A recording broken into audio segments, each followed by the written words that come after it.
Welcome, and today it's time for yet another episode where we continue to put things back on the engine, and we're gonna do some painting of the parts for the engine, and therefore I'm gonna show you where I'm doing it and the outcome of doing so.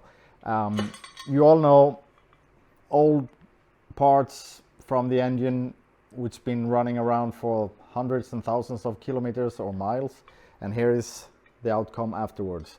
Some paint, some clear, some stuff like that really makes a difference when you're putting an engine back together. So that's what we're gonna do. So let's start with with this.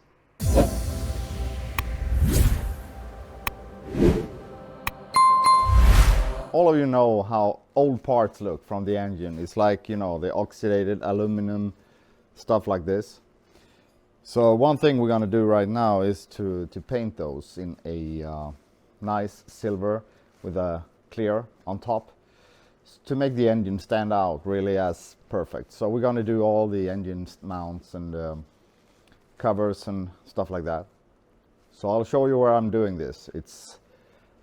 I think it's a smart solution to paint with a 2K paint without messing up the workshop totally and not having to have a expensive painting booth.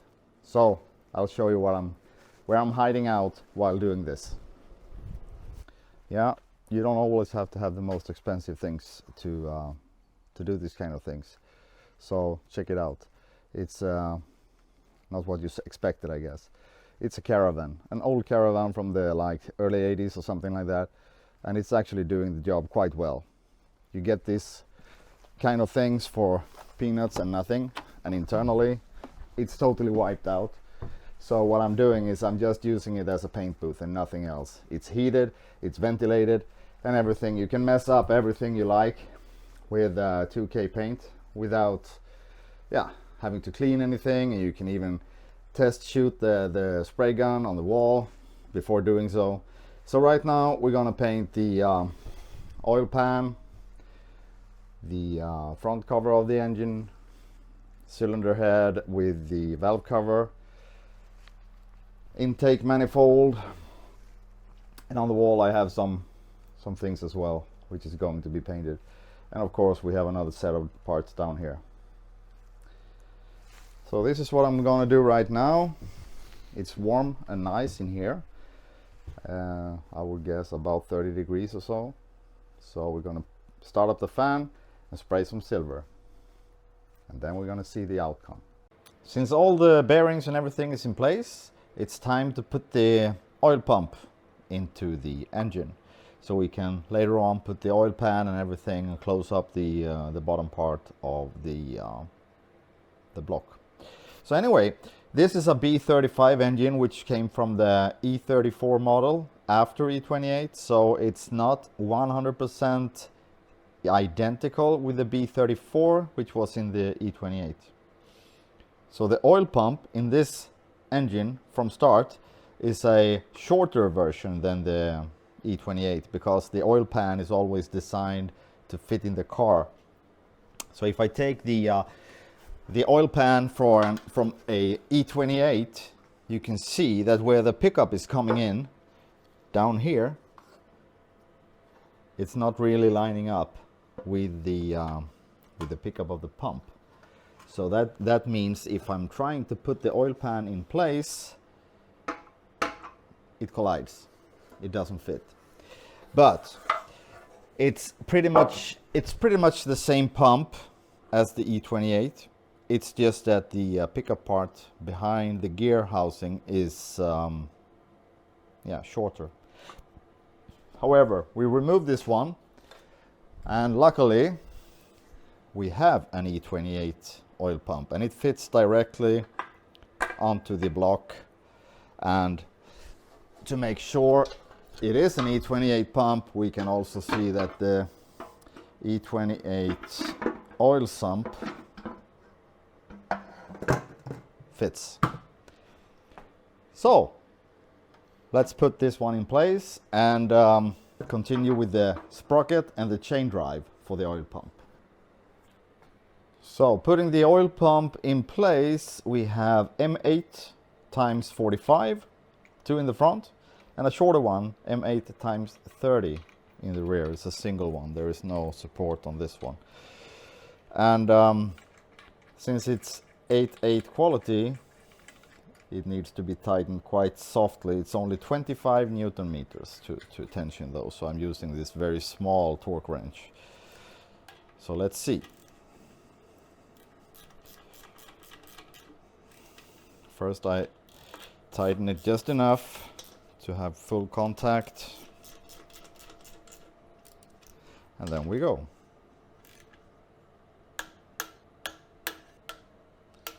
Yeah, that's it. It's in place. The chain drive for the oil pump is in the front, of course, and it's a little bit tricky to put in place because you're unable to. The chain is too short to be able to add on to the sprocket after it's in place. So you need to guide it to pass in front of it, and then you need to find the splines. There it is. It slides back on, and you use this nut. I'm still trying to find the torque for this nut, and I will update here in the video once I have it, and then I will torque it. So with this in place, we will put the chain guides for the engine and also the tensioner for the pump chain. So there is always good pressure on this one to make sure it doesn't rattle or wear out prematurely. Okay, to keep the oil chain in good tension, we need to put the tensioner in place, and the tensioner is mounted like this, working towards this axle, pushing here, pushing on the chain all the time, making sure it's not rattling or anything like that. And we're just going to lock it here with a spring washer. Put it in here.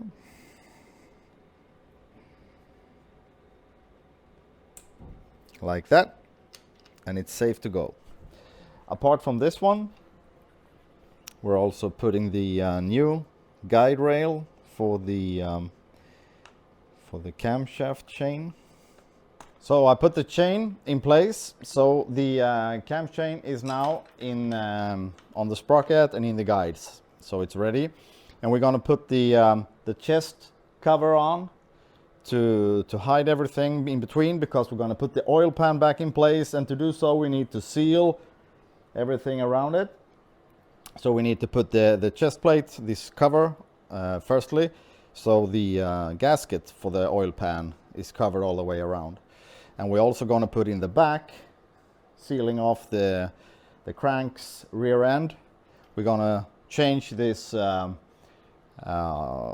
this rubber sealer, this seal, yeah. So we're going to replace that one as well as the one in front. So we're going to do that now before we put everything back in place. And this is the freshly painted front cover of the engine, the chest cover, and you have the chain tensioner coming in this side. So we're going to remove this seal and put a new one in place. So it's the same procedure as with the rear one. We're going to knock it out from the inside and then force a new one into place. I'm using a big wrench socket. And there it goes. The old one is out. We have a new one to put in. Take the new one, we aim here.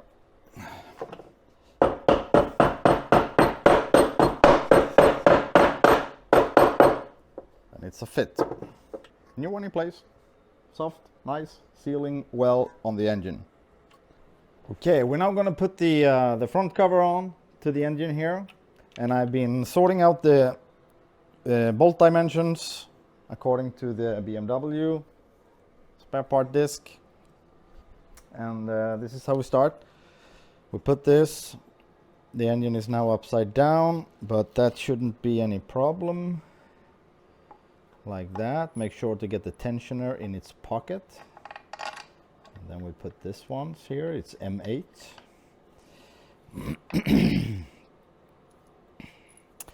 And freshly zinc plated bolts in the right color, if you ask me.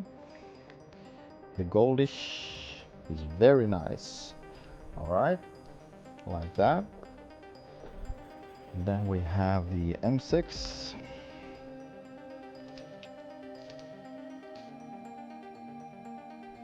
Adding on, when installing the engine, you need to have this in place. It's the lifting eye for the engine.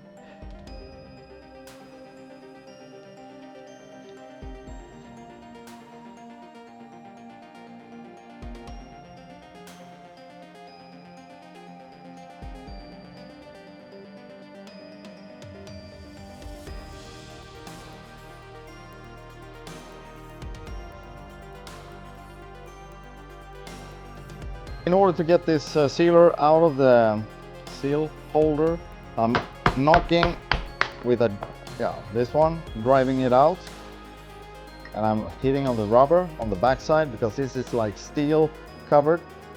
So we're putting it without hitting this one, the holder, the bracket. We're just damaging the old seal. So to put the new one in place, we just do the reverse way, put this one upside down.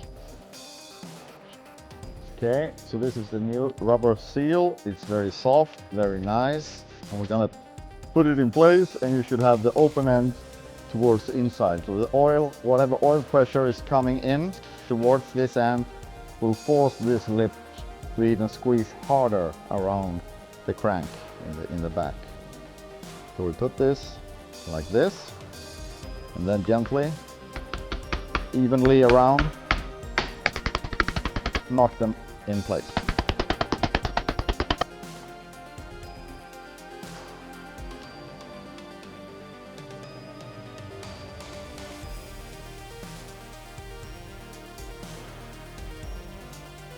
So we're fitted now the seal for the rear part of the crank.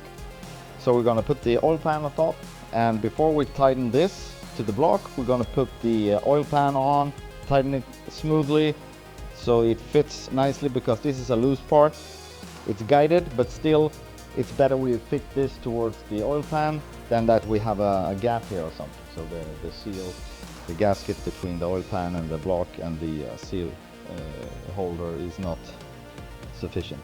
So we will do that in that order, and I'll show you the fitment of the oil pan now once we have everything in place. So with the correct oil pump and everything now in place, the front chest cover and the rear crank seal, you can see the M30 oil pan fits nicely. All the bolt holes all around, looks perfect. The only thing that doesn't look perfect is the oil pan, don't you think? So in order to make this look outstanding, like the rest of the engine will, we're gonna take it to the paint booth and make it look perfect. And it's done like this. What do you say? It's magic, isn't it? Perfect. It looks like new. It's painted in a glossy silver and with a clear coat, like all the things on the motor will be. And what we're gonna do now is to put the seal, the gasket in between, and we're gonna put all of those bolts in place and start torquing it down together, so we avoid having the crank open for like a contamination and stuff, so we don't drop anything inside, which we will probably find out later on at maybe 6,000 RPM, and that's a bad idea. So let's do this once and for all. It's time to put the lid on the piece. There we go. We're gonna put the 1 million screws in place. This is gonna be boring to watch, so I'll make sure to speed things up.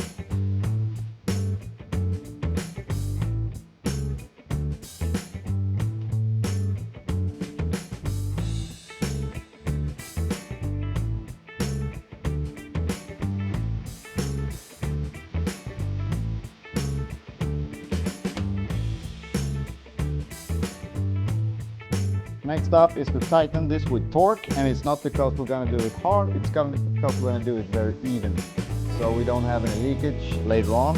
And it's ridiculously low, it's like 10 Newton meters. So I have this tiny torque wrench, and we're going to do 10 Newton meters. Here we go.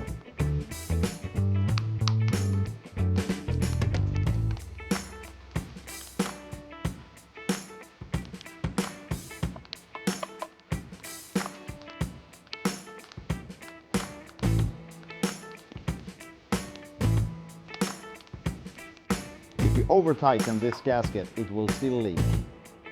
It has nothing to do with how hard you tighten it, it's that you tighten it evenly.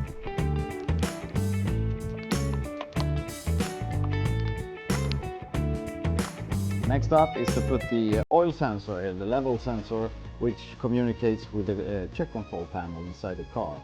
So if you have a oil level in the oil pan that is outside the recommended level, there will be a LED turning on in the check control panel, and you will have a flash in the instrument cluster.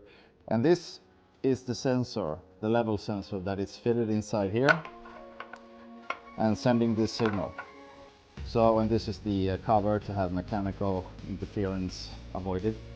So we're gonna refurbish this, clean this up, put a new seal in place before we put it in the oil sump, and of course we have a better one of those that fits the rest of the engine.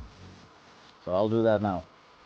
The new seal, it's just an O-ring, but it's very important, otherwise it doesn't matter how dry and tight you make your new engine with the seals and gaskets all over the place. If you don't choose to replace this one, it might leak anyways.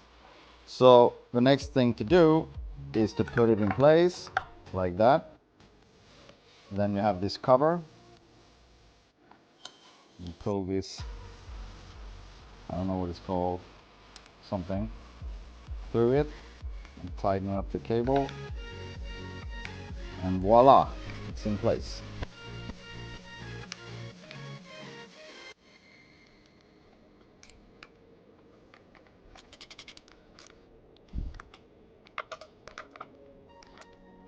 Perfect, looks good. So we're gonna put the next bracket on when we have the engine stand in place. Okay, so with that being said, we're ready to flip it over on the right side. As you've seen, I put the sprocket for the camshaft Nockenwelle in place, and I secured it with a strap, like a plastic zip tie, so it doesn't move and it keeps the chain tight and nice, so it doesn't drop down. So next up is to assemble some parts on the outside of the engine, like oil filters and everything like that. So that's next. Piece by piece, it's all coming together, but now it's time for the oil filter. So we're gonna put the gasket on the right side, hopefully, like that. And then we can take the canister, put it on there, attach the screws. I must say, it really makes a difference if you take the extra time and cost to go get all the bolts, nuts, washers and stuff like that gold plated, or the zinc plated.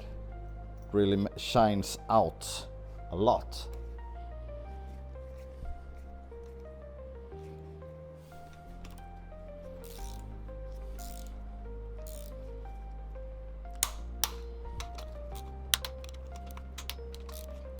There we go. Starting to come together. If I turn the engine around a little bit, it's a big difference from what it was when we started out this project. Now things are coming back together. Looks good, even underneath. Just swing it around. Yeah, I think it's great.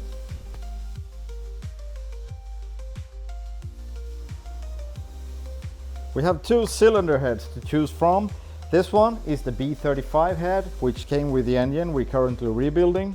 It's in nice shape. It needs some shaving off to get a clean and smooth surface for the gaskets to seal tightly to. However, we noticed also while measuring up everything that we're running with two different size intake valves on this one. Those three and this one is 46, while those are 47. So this is from the B34 and this is the B35. Still working, of course, but I want to have it perfect, so I will do something about this if I choose to go for this head. The alternative is to go for this head, and this head is a B28. However, it's B28 and B34 has the same casting. So running with this one should be okay because it's the same intake valves like the B34. However, we need to have some welding done here because there is some corrosion damages around the cooling channels in some places. So I'll have the machine shop decide if this is worth doing. If not, we will go for this one. Yeah, so this one is ready to go. This one needs to be disassembled, so we need to remove the camshaft and the rocker arms and those things on the other side. So that's next, to prepare this one for the machine shop and bring this as well and let them decide which one is the better way to do it. Unlock the rocker arm so you can remove the rocker axis. We need to push this aside. You can, it's spring loaded like this, so you take it aside and there is a circular safety pin here, like a locking ring. So you remove this one just with the fingers. It's easy to remove and it falls down always. However, I will show you later how it looks. So now it's released. So I'll do this to all 12, and after that it's possible to knock the axis out in one direction. All right, they're all unlocked. So you can see this because instead of being aligned above the valve, they're now closely towards this one. So it means that they are free all the way. If you forget one of these, it means you will drag it along, and the risk is when you reach one of the bolt holes here, you can break this off if you keep knocking on the axle. So anyway, now all of them is unlocked with the safety rings disassembled. And one good way to make sure that you have all of them is to, with a magnet, pick them up and count them out, so you see that you have 12 of them and not 11, because that could be devastating. Okay, so right now I'm having this steel axle. I'm gonna put it in the back, knocking the rocker arm axis out in the front. So make sure you have the front camshaft assembly in the right position so the axis can pass on out in between. So I'll just knock a little bit, slowly and carefully. Just keep an eye out so nothing goes wrong. And as soon as the first rocker arm is released, it will go a lot easier later on.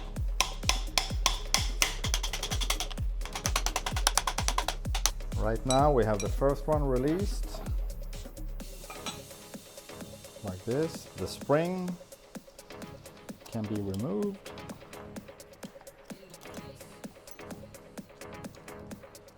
Like this. Now we continue.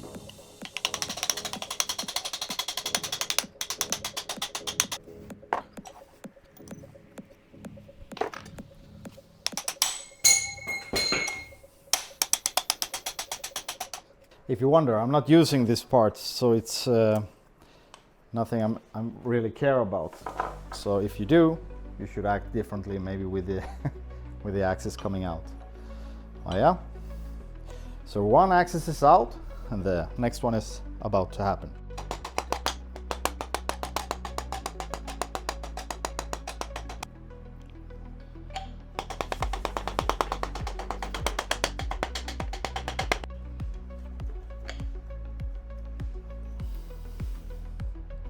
So what we're going to do now is to remove the camshaft.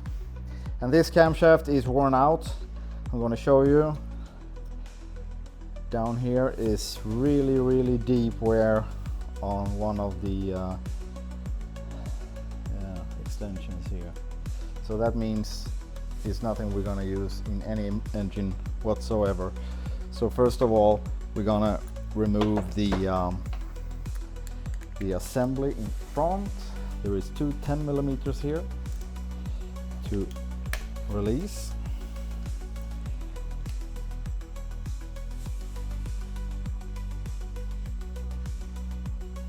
Okay. Just make sure you don't scratch the surfaces where the camshaft is, like the bearing surface. That's irreplaceable. So gently make sure you have clearance. They get smaller as you go, so they will be easier and easier to go through. I don't know if you can see this, but here is really worn down. It's nothing we want to use anywhere. Next thing to do is to remove the valves from the cylinder head. So we're going to use a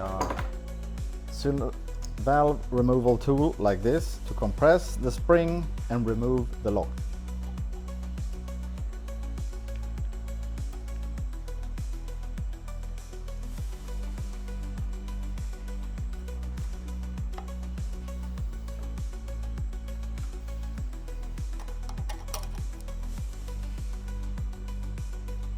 The locking for the valve is removed. We then release the tool and we can remove the spring, and the washer, and also the valve. Ta-da! Okay guys, right now the cylinder heads are at the machine shop. We decided to go for the E28 cylinder head to increase the compression rate a little bit, to boost up 1 kilo of compression, and hopefully we will have that ready within a week or so. And once it's back, there's nothing stopping us from putting the whole engine back together and making it ready to and go back in the car. So in the meantime, in the upcoming episode, we will show you a little bit about the trimming stuff coming back to the car apart from the engine. So no boring times ahead. So see you soon.